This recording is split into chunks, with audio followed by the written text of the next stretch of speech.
Current affair 16 जुलाई। हाल ही में अखिल भारतीय आयुर्वेद संस्थान 3 दिवसीय राष्ट्रीय सम्मेलन कहाँ शुरू हुआ है?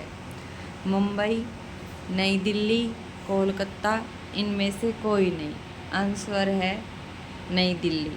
अखिल भारतीय आयुर्वेद संस्थान का 3 दिन का राष्ट्रीय सम्मेलन शल्यकोण 2025 नई दिल्ली में शुरू हुआ है।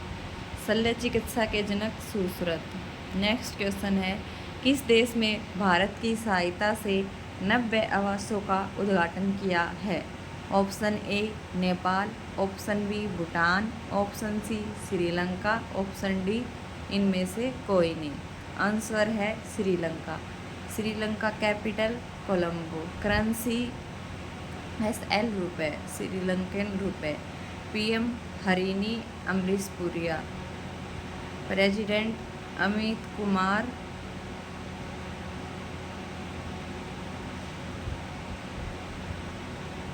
बंगाल की खाड़ी में उठ रहे चक्रवात शक्ति को श्रीलंका ने नाम दिया है।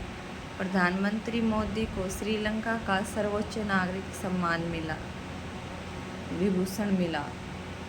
प्रधानमंत्री मोदी और श्रीलंका के राष्ट्रपति ने अनुराधापुरा में बहुप्रतीक्षित माहो-अमोथथाई रेलवे लाइन का उद्घाटन किया।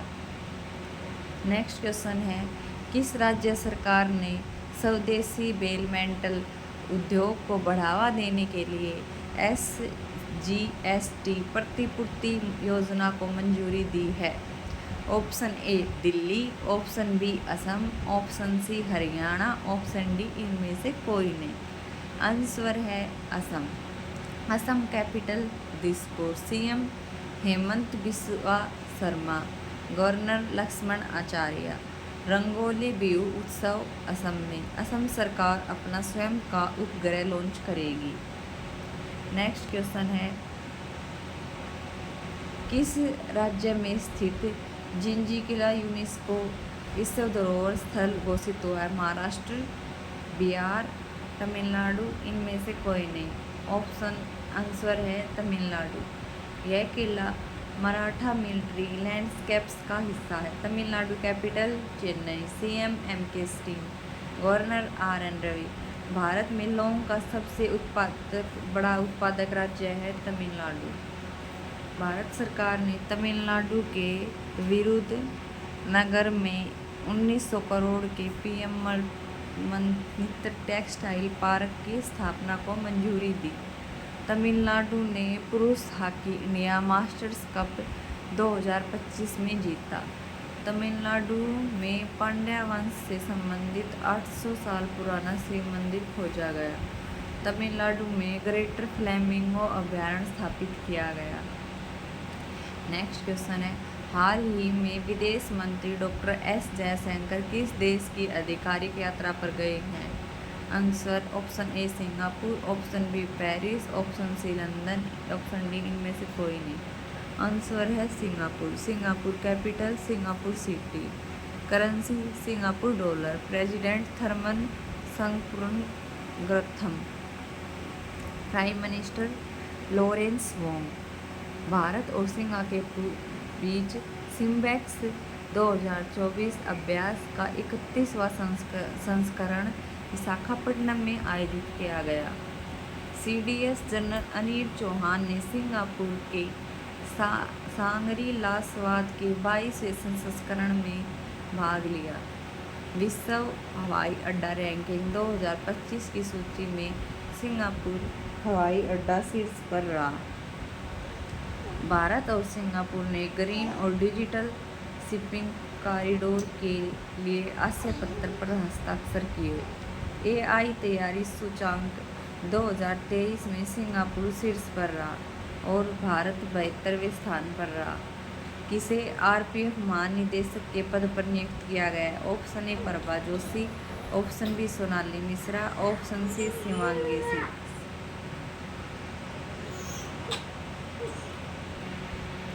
सोनाली मिश्रा। रेलवे सुरक्षा बल के इतिहास में पहली बार किसी महिला अधिकारी को सबसे ऊंचे पद की कमान सौंपी गई है। वरिष्ठ IPS अधिकारी सोनाली मिश्रा को रेलवे सुरक्षा बल की पहली महिला महानिदेशक DG नियुक्त किया गया है। अभिजीत किशोर फिर से COAI के चेयरपर्सन चुने गए। एप्पल ने सबी खान को मुख्य परिचालन अधिकारी COO नियुक्त किया। हरदीप सिंह बरार को BMW ग्रुप इंडिया का नया प्रेसिडेंट और CEO नियुक्त किया गया। इटर्नल ने आदित्य मंगला को फूड डिलीवरी CEO नियुक्त किया गया। ICC ने संजय गुप्ता को अपना नया CEO नियुक्त किया। साहिल किन्नी RBI इनोवेशन हब के नए CEO बने। इंडिगो ने बोर्ड में अमिताभ कांत को गैर कार्यकारी निदेशक नियुक्त किया। संस्कृति से खो-खो महासंघ प्रमुख के रूप में सुधांशु मित्तल को फिर से चुना गया। हाल ही में किसे विंबलडन 2025 पुरुष एकल खिताब जीता है? टोकितो ओडो, कार्लोस अल्कराज, जैनिक सिनर, इनमें से कोई नहीं। आंसर है जैनिक सिनर। हाल ही में किस देश ने पहली इलेक्ट्रिक ट्रक प्रोत्साहन योजना शुरू की? Option A Cheen, option B Japan, option C Bharat, option D Israel. Answer Bharat. Bharat सरकार ने प्रधानमंत्री ई-ड्राइव पहल के तहत अपनी पहली इलेक्ट्रिक ट्रक ई-ट्रक प्रोत्साहन योजना का शुरुआत की है। केंद्रीय मंत्री HD कुमारस्वामी द्वारा घोषित इस योजना के तहत प्रति वाहन 9.6 लाख तक की सब्सिडी दी जाएगी। इस योजना का उद्देश्य स्वच्छ माल परिवहन को बढ़ावा देना और प्रदूषण को कम करना है। यह प्रधानमंत्री नरेंद्र मोदी के हरित गतिशीलता और 2070 तक नेट जीरो उत्सर्जन के लक्ष्य की दिशा में एक महत्वपूर्ण कदम है। भारत दुनिया का चौथा सबसे बड़ा बायोफ्यूल उपभोक्ता बना। 10.2 सेकंड में कम समय में 100 मीटर दौड़ने वाली पहली भारतीय अनिमेश कुजूर बने। दुनिया का तीसरा सबसे बड़ा घरेलू विमान बाजार भारत बन गया। इंडोनेशिया जलवायु परिवर्तन प्रदर्शन सूचकांक 2025 में भारत 10वें स्थान पर रहा। प्रथम 3 स्थान रिक्त रहे हैं। विश्व बैंक ने भारत को विश्व के सर्वाधिक समानता वाले देशों में शामिल किया। भारत ने 5 वर्ष से कम उम्र के बच्चों की मृत्यु दर में 78% की कमी दर्ज की। World police and fair games 2029 की मेजबानी भारत करेगा। भारत पहली बार वैश्विक सतत विकास लक्ष्य रैंकिंग में शीर्ष 100 में शामिल हुआ। देश में सबसे लंबे समुद्र तट वाला गुजरात क्रूज भारत मिशन के नेतृत्व करने वाला पहला राज्य बन गया। गुजरात के मुख्यमंत्री ने जन सुरक्षा संतुष्टि अभियान की शुरुआत की। गुजरात में आषाढ़ी बीज त्यौहार मनाया गया। अडानी ग्रुप ने गुजरात के कच्छ में भारत का पहला of grid green hydrogen plant शुरू किया। एशियाई भारोत्तोलन चैंपियनशिप 2026 की मेजबानी अहमदाबाद करेगा।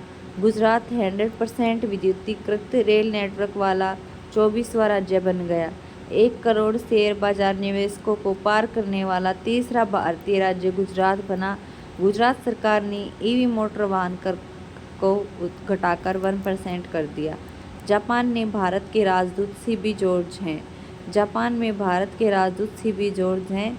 जापान के माउंट शिनमोएडे के ज्वालामुखी में विस्फोट हुआ।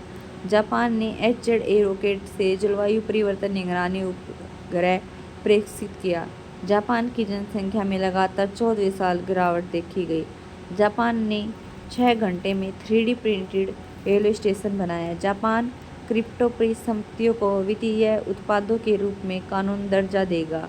विश्व की सबसे वृद्ध महिला टोमिको टुका का 116 वर्ष की उम्र में निधन हुआ। जापान ने भारतीय स्टार्टअप्स के साथ मिलकर अंतरिक्ष मलबे से निपटने के लिए लेजर से लेंस के उपग्रहों का अध्ययन करने का फैसला लिया।